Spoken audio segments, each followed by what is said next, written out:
இது ஃபர்ஸ்ட் மலேசியாவின் செய்திகள் உங்களுக்காக.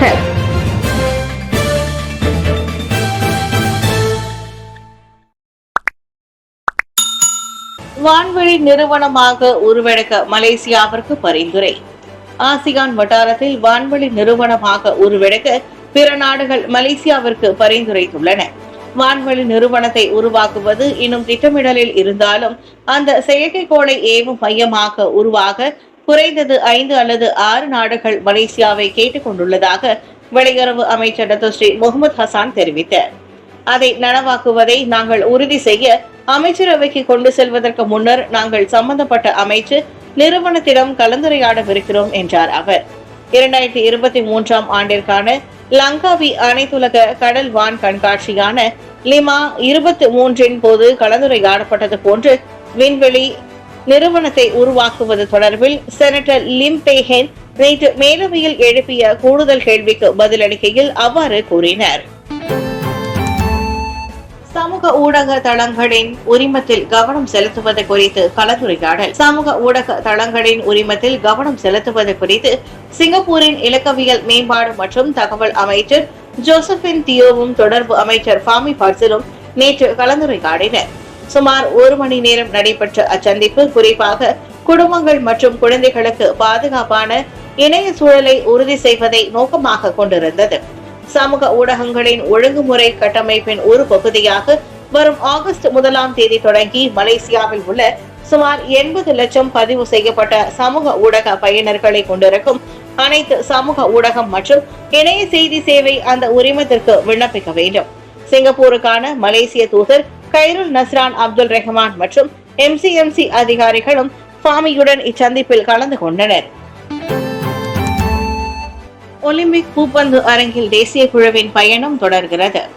2024 பாரிஸ் ஒலிம்பிக் போட்டி குறித்த செய்திகள். பூப்பந்து விளையாட்டில் குழு நிலையில் வெற்றி பெற்றதை அடுத்து மலேசியாவின் தேசிய குழு மீண்டும் போர்ட் டே லா சாப்பல் அரங்கில் தனது பயணத்தை தொடர்கிறது.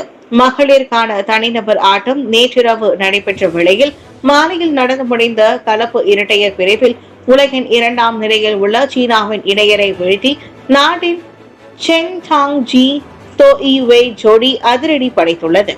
70 நிமிடங்கள் நீடித்த இப்போட்டியில் உலக தரவரிசையில் 9வது இடத்தில் நாட்டின் கலப்பு இரட்டையர் 17-21, 21-15 மற்றும் 21-16 என்ற நிலையில் வென்று டி பிரிவில் காலிறுதிக்கு முன்னேறியது.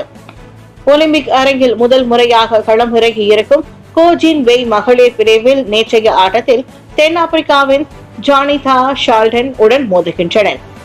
இதனிடையே ஏ குழுவில் தொடர்ச்சியாக 2 ஆட்டங்களில் வெற்றியை பதிவு செய்திருந்த ஆரோன்சியா சோவுயிக் ஜோடி இன்று அதிகாலை சீனாவின் லியாங் வெய் கெங் வாங் சாங்கை சந்திக்கவிருக்கின்றனர். சீன ஜோடியை 8 முறை களத்தில் சந்தித்திருக்கும் மலேசிய இணை அதில் 2 முறை மட்டுமே வெற்றி பெற்றுள்ளனர்.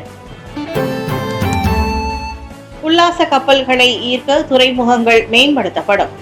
உல்லாச கப்பல்களை அதிகம் ஈர்க்கும் வகையில் நாட்டில் உள்ள சில துறைமுகங்கள் மேம்படுத்தப்படும். மலேசியாவிற்கு அதிகமான சுற்றுப்பயணிகளை கவர்வதற்கும் உல்லாச கப்பல் துறையின் மூலம் நாட்டின் பொருளாதாரத்தை உயர்த்துவதற்கும் இம்முயற்சி முன்னெடுக்கப்படுவதாக போக்குவரத்து அமைச்சர் ஆந்தோனி லோக் கூறினார். இந்த முன்னெடுப்பின் வழி அதிகமான உல்லாச கப்பல் நிறுவனங்களை கவர முடியும் என்பதோடு மலேசியாவை ஹோம் போர்ட் எனப்படும் வீட்டு துறைமுகம் எனும் அந்தஸ்தையும் பெற செய்ய முடியும் என்று லோக் நம்பிக்கை தெரிவித்தார். COVID-19 பெரும் தொற்றுக்கு பின்னர் உல்லாச கப்பல் துறை மலேசியாவில் நன்கு வளர்ச்சியடைந்து வருவதையும் அவர் குறிப்பிட்டார். ஸ்லாங்கூரில் 20 நிலையங்களை உட்படுத்திய LRT3 கட்டுமான திட்டம் நிறைவு பெற்றது. ஸ்லாங்கூரில் 20 நிலையங்களை உட்படுத்திய LRT3 எனப்படும் 3வது இலகு ரயில் கட்டுமான திட்டம் நிறைவு பெற்று அடுத்த ஆண்டு 3ஆம் காலாண்டில் செயல்பட தொடங்கும் என்று எதிர்பார்க்கப்படுகிறது. பண்டார் உத்தாமாவில் இருந்து ஜோஹன் சித்தியா வரையிலான ரயில் பாதைக்கான கட்டுமான பணிகள் 95.6 விழுக்காடு மேற்கொள்ளப்பட்டிருக்கும் நிலையில் இவ்வாண்டு அக்டோபர் மாதத்தில் அவை முழுமையாக நிறைவடையும் என்று போக்குவரத்து அமைச்சர் அந்தோனி லோக் தெரிவித்தார். அடுத்த ஆண்டு மார்ச் மாதத்தில் திட்டமிடப்பட்ட அசல் அட்டவணையுடன் ஒப்பிடும்போது சிறிது தாமதம் ஏற்பட்டுள்ளது. ஏனெனில் COVID-19 காலகட்டத்தில் நிறைய பணிகள் தடைப்பட்டன. எனவே வேலை நேரம் மற்றும் உள்கட்டமைப்பு அடிப்படையில் ஒரு சிறிய பின்னடைவு உள்ளது. குத்தகையாளர் மற்றும் இத்திட்டத்தில் ஈடுபட்டுள்ள அனைத்து தரப்பினரும் தாமதமானதை நிறைவு செய்ய முயற்சிக்கின்றனர் என்றார் அவர். நேற்று ஸ்லாங்கூர் கிளானில் உள்ள பசார் ஜாவா LRT 3 நிலையத்தின் கட்டுமான பணிகளின் அண்மைய நிலவரத்தை பார்வையிட்ட பின்னர் செய்தியாளர்களிடம் பேசிய அந்தோனி லோக் அவ்வாறு கூறினார். விலங்குகளை துன்புறுத்தும் வழக்குகளின் எண்ணிக்கை அதிகரிப்பு. 2021ஆம் ஆண்டு தொடங்கி தற்போது வரை விலங்குகளை துன்புறுத்தும் வழக்குகளின் எண்ணிக்கை அபாயகரமான அதிகரிப்பை எட்டியுள்ளதாக கால்நடை சேவைத்துறை உறுதிப்படுத்தியுள்ளது. அது தொடர்பாக இவ்வாண்டில் மட்டுமே சுமார் 2162 புகார்கள் பதிவாகியுள்ளது என்று நேற்று தாம் வெளியிட்ட ஒரு அறிக்கையில் குறிப்பிட்டிருந்தது. 2021ஆம் ஆண்டில் 1249 புகார்கள், 2022ஆம் ஆண்டில் 1580 புகார்கள் உட்பட 2023ஆம் ஆண்டில் 2622 புகார்கள் பதிவு செய்யப்பட்டுள்ளது. அதில் அதிகபட்சமாக ஸ்லாங்கூரில் 3334 புகார்களும், கோலாலம்பூரில் 1113 புகார்களும் பதிவு செய்துள்ளது. இதனிடையே 2020ஆம் ஆண்டு முதல் இவ்வாண்டு மே மாதம் வரை பூனைகளை தூக்கி எறியப்பட்ட புகார்களையே தங்கள் தரப்பு அதிகம் பெற்றுள்ளதாக கால்நடை சேவைத்துறை மேலும் கூறியது. எனவே விலங்குகளை துன்புறுத்தி குற்றங்களுக்காக 9 பேர் சிறையில் உள்ள நிலையில் 52 பேர் மீது வழக்கு பதிவு செய்யப்பட்டிருப்பதாக கால்நடை சேவைத்துறை உறுதி செய்தது. மியான்மரில் வெள்ளத்தினால் ஆயிரக்கணக்கானோர் தங்களின் வீடுகளை இழந்துள்ளனர். மியான்மரின் தென் பகுதிகள் மற்றும் மாநிலங்களில் ஏற்பட்ட வெள்ளத்தினால் ஆயிரக்கணக்கானோர் தங்களின் வீடுகளை இழந்துள்ளனர். மேலும் அங்குள்ள உள்கட்டமைப்பு வசதிகளும் நீரில் மூழ்கின. 13 நகரங்களில் ஆற்றின் நீர்மட்டம் அதிகரித்துள்ளதோடு அயர்வாடி, பாக்கோ, மோன், கைன் ஆகிய மாநிலங்களில் எச்சரிக்கை நிலையை கடந்துள்ளது. பாக்கோ நகரில் கடந்த சில தினங்களாக பெய்து வரும் தொடர் கனமழையினால் 4793 குடும்பங்களை சேர்ந்த 18,210 பேர் இடமாற்றம் செய்யப்பட்டுள்ளனர்.